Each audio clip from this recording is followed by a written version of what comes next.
Hello all. I welcome you all on behalf of Vidigya, your best pal for CLAT preparations. Here at Vidigya, we have come up with this unique initiative wherein we'll be doing a 360-degree analysis of those topics which are relevant and important as far as CLAT 2021 exam is concerned. So today our topic for the discussion is US recognizes Armenian genocide, or we can say the recognition of Armenian genocide by United States. ठीक है? It was recently in news in the month of April only, and this is also one of those topics which which can be a part of international news or international relations. If we have a look at CLAT 2020 actual exam paper. ठीक है, so that's why we have taken this topic into account, and this is one of the most prominent and important topics. And in this, I'll just let you go through the table of content that how we are going to go ahead with this particular session. So first of all, we'll see why this particular thing was in news. As the name suggests, US has recognized the Armenian genocide. Then we'll have a look at the Ottoman Empire, मतलब जिनकी बात हो रही है कि जिन्होंने ये who were involved in this particular genocide laid back a century back, that is in 1915 and 1916. उसके बारे में समझेंगे, अर्मेनिया के बारे में समझेंगे, अर्मेनिया देश के बारे में. Then we will have a look at the recognition of US on this particular issue, US on this Armenian genocide. उसके बाद अपन क्या समझेंगे कि जिनोसाइड क्या होता है. Then we'll have a look at the take of other international, or the other countries. वहाँ कब कब recognition, around 30 countries have recognized this genocide. Okay, India ने अभी तक इसको recognize नहीं किया है, तो वो सब धीरे धीरे अपन उसके बारे में समझेंगे. So I think we are ready to begin.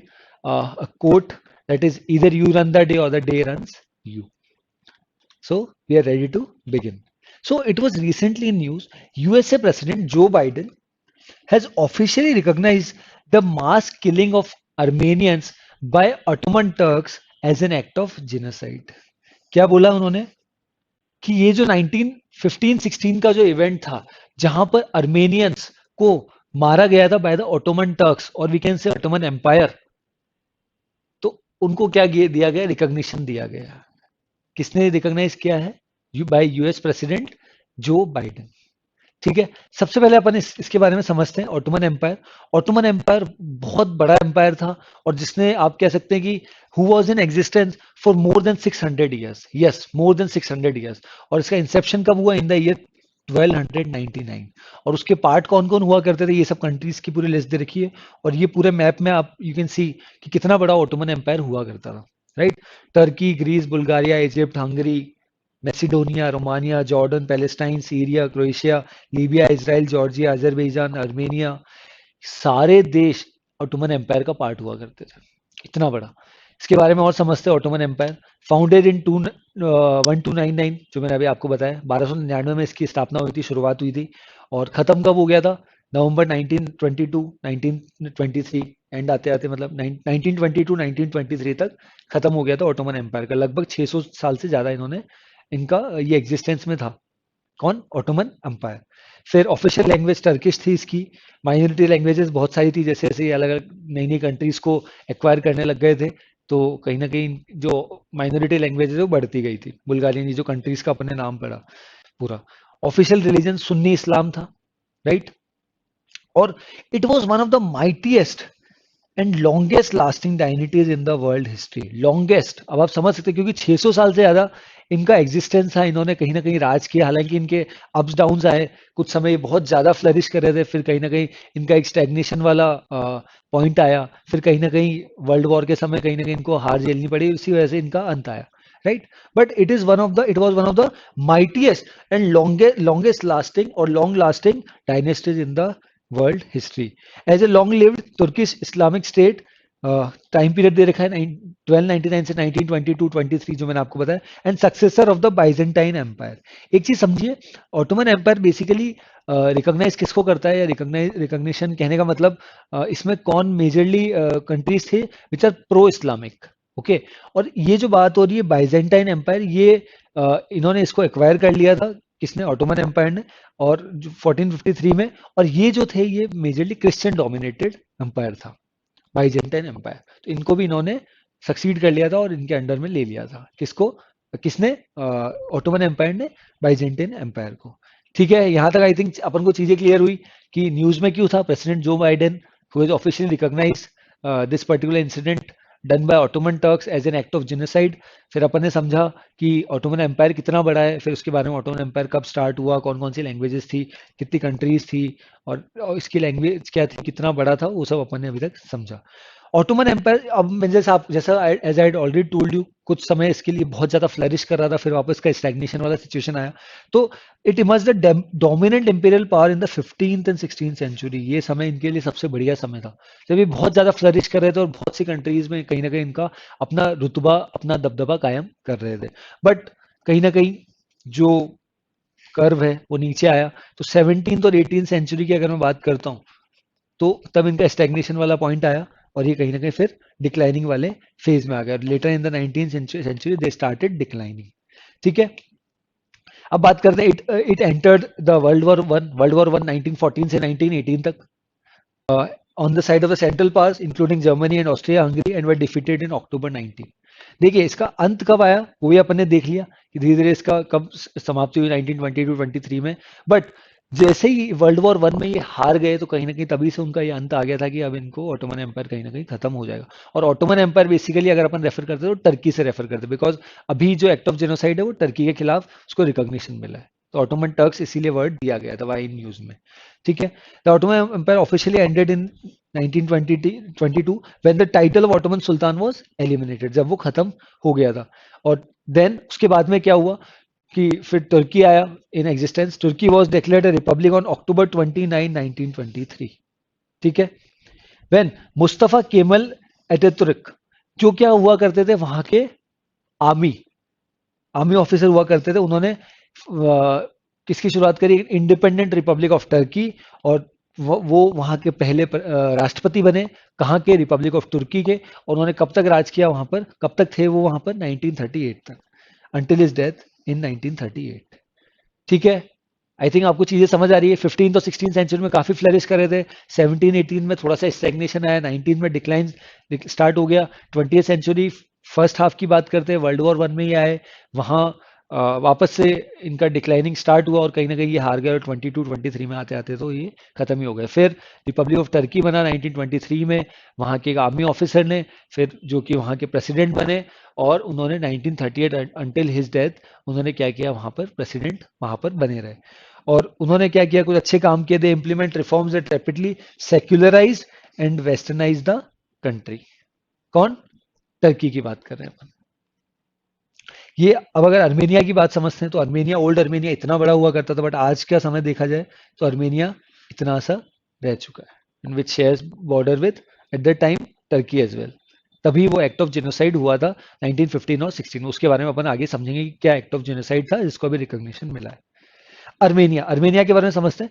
After the Turkish defeat in world war one, the independent republic of Armenia was established on 28 of May 1980। पहले किसके अंडर में आता था? अर्मेनिया। जैसे अपने वो पूरे मैप में समझा था बहुत सारी कंट्रीज, तो अर्मेनिया भी उसका पार्ट था। तो अर्मेनिया भी ऑटोमन एम्पायर का पार्ट था। बट जैसे ऑटोमन एम्पायर खत्म होने लगा तो 1918 में क्या हुआ? अर्मेनिया उससे अलग हो गया, become Republic of Armenia. But वो ज्यादा समय नहीं चला, क्योंकि कहीं ना कहीं फर्स्ट वर्ल्ड वॉर में यूएसएसआर ने काफी मतलब टर्की वगैरह ये जितने देश थे कहीं ना कहीं वो हथियार लिए थे इन द सेंस कि कहीं ना कहीं उनको हरा दिया था, उनको डिफीट कर दिया था। तो Republic of Armenia survived until only 29 of November 1920। मात्र ये 2 साल तक, लगभग 1.5 साल तक इनका कार्यकाल चला, 2.5 साल तक, when it was annexed by Soviet army, USSR. But ये यहां तक नहीं चला। फिर 1922 में सोवियट्स ने किसको ज्वाइन कर लिया? Georgia, Armenia and Azerbaijan, to form the Transcaucasian Soviet Socialist Republic which became part of the USSR. Clear है? फिर 1936 में after reorganisation Armenia become separate constitution republic of the USSR. तो इसकी इस तरह से हिस्ट्री थी। 18 में ओटोमन एम्पायर से बाहर हुआ, 20 में फिर खुद का रिपब्लिक ऑफ अर्मेनिया स्टार्ट हुआ, फिर 22 में वापस सोवियत में आया, बट उसमें ये और कुछ कंट्रीज थी। फिर 36 में सोवियत में ये ऑफिशियली रिपब्लिक ऑफ अर्मेनिया, मतलब अर्मेनिया के अंडर में आया, अर्मेनिया बना। फिर लास्ट में ये सोवियत से बाहर कब आया? In on 23 of September 1991। Clear है? एग्जाम के पर्सपेक्टिव से ये सब चीजें इतनी इंपॉर्टेंट नहीं है, बट ये फैक्ट्स डाल दिए गए सो दैट अपन को और ओवरव्यू पता चले कि अर्मेनिया के इतिहास के बारे में, क्योंकि ऑटोमन एम्पायर का इतिहास अपन ने ऑलरेडी यहाँ पर डिस्कस कर लिया है कि कब स्टार्ट हुआ और क्या क्या मतलब पूरा, कि कब वो बहुत अच्छे फेज में था, कब डिक्लाइनिंग फेज में था, कब स्टैग्नेशन वाला सिचुएशन, सब चीज। ठीक है, अर्मेनिया के बारे में अपन ने समझा। अब बात करते हैं यूएस रिकॉग्निशन। अभी ये रिकॉग्निशन की बात क्यों आ रही है? क्योंकि अभी यूएस ने ऑफिशियली रिकॉग्नाइज कर लिया। यहाँ पर इंसिडेंट क्या हुआ था वो मैं आपको बताना चाह रहा हूँ कि 1915-16 में जो टर्की था, टर्की के कुछ एरियाज में ये अर्मेनियंस लोग थे और ये बाउंड्री शेयर करता था। तो Turkey was of the opinion that this people, those people, that is Armenians people, they are helping USSR, और कहीं ना कहीं ये रशिया को हेल्प कर रहे हैं। और रशिया रशिया कहीं ना कहीं वर्ल्ड वॉर 1 के समय टर्की और रशिया काउंटर पार्ट हुआ करते थे। और Turkey was of the opinion कि अपने देश में रहते हुए अर्मेनियंस लोग क्या कर रहे हैं, ये उनको सपोर्ट कर रहे हैं अपने अपोनेंट को, दैट इज रशिया। तो जैसा उनको पता चला तो कहीं ना कहीं they started mass killing of those people. और ऐसा कहा जाता है कि लगभग मोर देन 1 मिलियन पीपल, मतलब 10 लाख से ज्यादा लोग, अराउंड 15 लाख पीपल क्या कर दिए गए थे उस समय as an act of genocide, मतलब उनको मार दिया गया था। किसको? अर्मेनियंस को। और इवन टर्की कभी उसको एक्ट ऑफ जिनोसाइड नहीं मानता, बट उनके अकॉर्डिंग भी 3 लाख लोगों को तो मारा गया। और मारा इस तरह से गया कि इवन उनको एक बंजर, मतलब उसमें छोड़ दिया गया, और मतलब डेजर्ट में, और उनको बोला आप भागिए, और जब तक आप भागते रहेंगे तब तक यू आर सर्वाइव्ड, और जैसे ही आप रुक जाएंगे ना, उनको कोई पानी वगैरह कुछ, मतलब कुल मिला के that was an act of genocide. उनको बिल्कुल मार दिया गया, अर्मेनियंस को। और क्लेम क्या था कि उनका कि more than 1 million by Armenians and other international news reports, but as per Turkey that was not an act of genocide. कहीं ना कहीं वो जो देशद्रोही वाले, मतलब जो अपने देश में ही थे, मतलब टर्की में ही थे अर्मेनियंस, और वो कहीं ना कहीं अपने अपोनेंट, टर्की के जो अपोनेंट था रशिया, उनको सपोर्ट कर रहे थे, इसी वजह से टर्की ने उनको मारा। तो अभी रिसेंटली क्या किया है, इसको रिकॉग्निशन मिला है by United States. Already 30 countries already recognize. Uruguay was the first country to recognize this as an act of genocide in the year 1965, जो अपन आगे और पढ़ेंगे। Turkey is an important ally of the US, United States and other Western nations, and so their government had been slow to condemn the long ago killing. देखिए ये लगभग 100 साल से ज्यादा समय लगा यूनाइटेड स्टेट्स को इस पर्टिकुलर इंसिडेंट को as an act of genocide बताने के लिए, बिकॉज हमेशा से यूनाइटेड स्टेट्स और टर्की के बीच में काफी अच्छे रिलेशंस रहे हैं। Joe Biden became the first president जिन्होंने कहा कि this is an act of genocide. हालांकि पहले भी पुराने जो प्रेसिडेंट्स है, यूएस प्रेसिडेंट, उन्होंने ऐसा बोला था कि हम करेंगे। इवन बराक ओबामा, इन्होंने भी बोला था कि हम जैसे ही पावर में आएंगे विल सी कि इस पर्टिकुलर अर्मेनियन इशू को will consider as an act of genocide. Even Donald Trump ने भी ऐसा बोला था कि हम भी इलेक्शन कैंपेन में कि हम अर्मेनियंस को दर्जा देंगे as an act of genocide, जो 1915-16 में हुआ था। बट उन्होंने भी नहीं करा। Even at the time of Trump, even वहां की सेनेट ने, हाउस ऑफ रिप्रेजेंटेटिव्स और सेनेट ने, कांग्रेस ने, वहां पर भी ये उसको पास कर दिया था, बट डोनाल्ड ट्रंप ने, देन प्रेसिडेंट ऑफ यूएस, मना कर दिया था। प्रेसिडेंट रोनाल्ड रीगन, इन्होंने भी, George H Bush, Barack Obama, ये सब प्रेसिडेंट थे जिन्होंने बोला था हम करेंगे, बट इसको as an act of genocide का दर्जा नहीं दिया गया।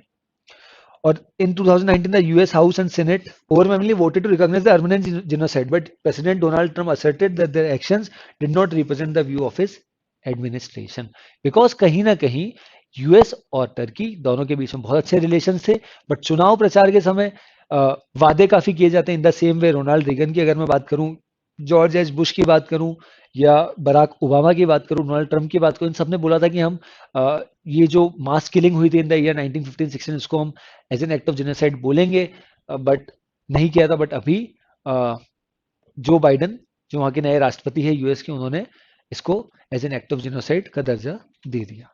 अब बात आती है व्हाट इज जेनोसाइड। जेनोसाइड क्या होता है? Genocide basically mass killing of people होता है, और इसकी डेफिनेशन भी 1944 में आई है। उसके पहले ऐसा कोई जेनोसाइड करके कोई वर्ड ही नहीं था, मतलब ऐसा कोई डेफिनेशन नहीं थी इसकी। Did not exist prior to 1944, the word genocide. It is a very specific term coined by a Polish Jewish lawyer named Raphael Lemkin. ठीक है? और he formed the word genocide by combining geno from the Greek word race or tribe, or side from the Latin word killing. killing of a particular race, a particular tribe, or a particular community is genocide. Or it is an internationally recognized crime where acts are committed with the intent to destroy the whole or in part a national, ethnic, racial, or religious, basically targeted killing of a particular religious community or a tribe. अगर वैसा होता है that comes under an act of genocide. और even that was accepted by UN as well. ठीक है. अब बात करते हैं अर्मेनियन जेनोसाइड की. तो Armenian genocide remembrance day will be marked on 24th April every year. ये नोट कर सकते हैं. This can be question which can be asked in AILET और स्लेट एग्जाम की, और इवन स्लेट एज वेल, कि 24th of April और when did Armenian genocide remembrance day is marked. तो that is 24th of April every year. It is often called the first genocide of the 20th century because First World War 1915-16 के आसपास ही यहाँ पर genocide हो गया था. And Armenian genocide refers to the physical annihilation of the Armenian Christians living in the Ottoman Empire between 1915 and 16.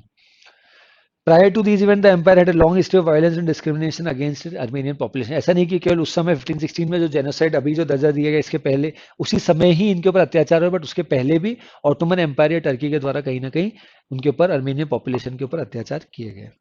और जैसा कि मैंने आपको बताया कि 1.5 मिलियन जो क्लेम किया जाता है as per Armenians and other news reports कि 1.5 मिलियन लोगों को मार दिया गया था as an act of genocide उस समय. बट तुर्की क्या करता है, क्लेम करता है कि नहीं, इतने लोगों को हमारे द्वारा नहीं मारा गया था. ठीक है, ये अपन पढ़ रहे हैं अर्मेनियन जेनोसाइड के बारे में. इसके बारे में थोड़ा सा और समझते हैं. Armenia and its significant diaspora maintain that the events of 1915-16 constitute genocide. वो तो यही मानते हैं और जो उनके allies है वो यही कहते हैं कि that was an act of the thing which had happened in the year 1915-16 was an act of genocide. तुर्की भी एग्री करता है कि यस उस समय हमने मारा था, लेकिन उनका रीजन यही साइड किया जाता है कि हमारे देश में रहते हुए भी अर्मेनियंस लोग कहीं ना कहीं रशिया का या यूएसएसआर का सपोर्ट कर रहे थे, तो उसी वजह से हमने नेशनल इंटरेस्ट में इनको मारा था. और उन्होंने डिनाई कर दिया था कि this is not an act of genocide.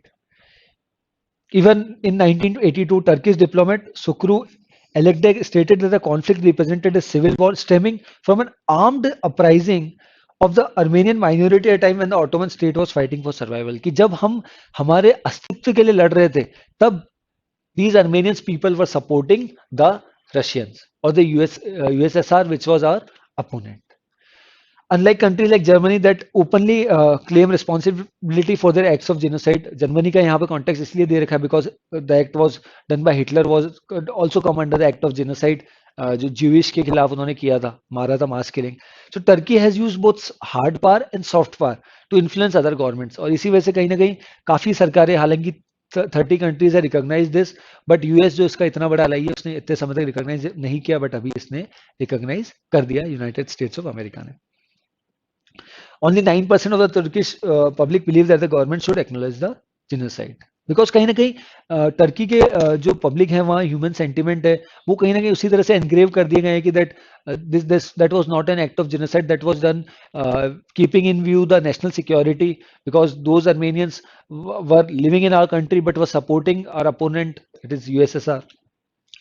अब बात करते हैं इंटरनेशनल रिकॉग्निशन की. आई होप यहाँ तक अपन को चीजें क्लियर हुई होगी. About we have talked about Ottoman empire, we have talked about Armenia, we have talked about the stand of United States on this. तो उसी तरह से अपन ने सब चीज समझी और जेनोसाइड के बारे में भी अपन को पता चला. अब बात करते हैं इंटरनेशनल रिकॉग्निशन की. 30 नेशंस हैव रिकॉग्नाइज्ड दिस. इसमें Brazil, Canada, Lebanon, Cyprus, Syria, सबने इसको as an act of genocide publicly recognize किया. पहला देश जैसा मैंने आपको बताया 1965 Uruguay was the first country to do so, जिसने रिकॉग्नाइज किया this was an act of genocide. फिर धीरे धीरे यूरोपियन पार्लियामेंट में अलग अलग देशों ने, ग्रीस, फ्रांस, बेल्जियम, इटली, अलग अलग देशों ने क्या किया, इसको रिकॉग्नाइज किया. बट अगर मैं इंडिया की बात करूं, इंडिया के स्टैंड की बात करूं, India still have not formally declared their support for the Armenian cause. India ने अभी तक इसको रिकॉग्नाइज नहीं किया है. ठीक है, कंक्लूजन की बात करते हैं. तो कहीं ना कहीं researchers say that the acknowledgement by the US government would have little impact on Turkey because 100 साल से ज्यादा पुराना इवेंट है, बट कोई ज्यादा इंपैक्ट अब नहीं करेगा. बट अगर अपन देखेंगे इंटरनेशनल डायस्पोरा में एक रेपुटेशन वाली अगर अपन बात करें तो वो कहीं ना कहीं हिट हुई है इसकी इस particular recognition by US Turkey की. तो वो एक छोटा सा कंसर्न जरूर है. Other than becoming a cause for embarrassment, जो मैंने आपको भी बताया, for the country and perhaps giving other countries the impetus to also acknowledge the genocide. अब यूएस जैसे बड़े देश ने, जो कि अलाई है टर्की का इतने सालों से, उसने इस चीज को रिकॉग्नाइज कर दिया. So that gives a big boost to other countries who are also in the line of recognize this particular as an act of genocide. तो however this acknowledgement in the international community may be unwelcome and unpalatable by for Turkey. Unpalatable in the sense कि कहीं ना कहीं not good for them, not good in test. तो उनके लिए अच्छा नहीं है, बिकॉज एक उनका अलाई है जो उनके साथ में है, वो कहीं ना कहीं बोल रहा है कि that was an act of genocide, और वो जो उस समय किया गया था 1915-16, दैट वाज नॉट राइट. तो I think this has given us a good overview about this particular topic, और अपन को पूरा सब चीज समझ आ गई कि जेनोसाइड क्या होता है. ऑटोमन एम्पायर के बारे में समझ आया. 1299 से 1922-23 तक था. फिर इसका 15-16 सेंचुरी में बहुत ज़्यादा फ्लरिश किया, 17-18 में स्टैग्नेशन, फिर 19 में डिक्लाइन, फिर 20th सेंचुरी में बिल्कुल ख़त्म ही हो गया 1922-23 तक. फिर आर्मीनिया के बारे में देखा, 18 में अलग हुआ, फिर 20 में, फिर 22 में, फिर 36 में यूएसएसआर से अलग हुआ. यूएसएसआर में था बट उसमें अलग हुआ सोवियत आर्मी. फिर 1991 में ऑफिशियली यूएसएसआर से आर्मीनिया अलग हुआ. फिर यूएस रिकॉग्निशन की बात करी अपन ने. फिर कौन कौन से देशों ने रिकॉग्निशन दिया, फिर उसमें इजिप्ट वगैरह सारे देश अपन ने देखे, और Uruguay was the first country to recognize this. फिर कंक्लूजन की बात करें तो एक बहुत अच्छा अलाई था टर्की और यूएस, दोनों के बीच में काफी अच्छे रिलेशन थे. But this has give or paved a way for other countries as well to recognize this particular act as an act of genocide, or which is always been unacceptable or unpalatable for Turkey is concerned.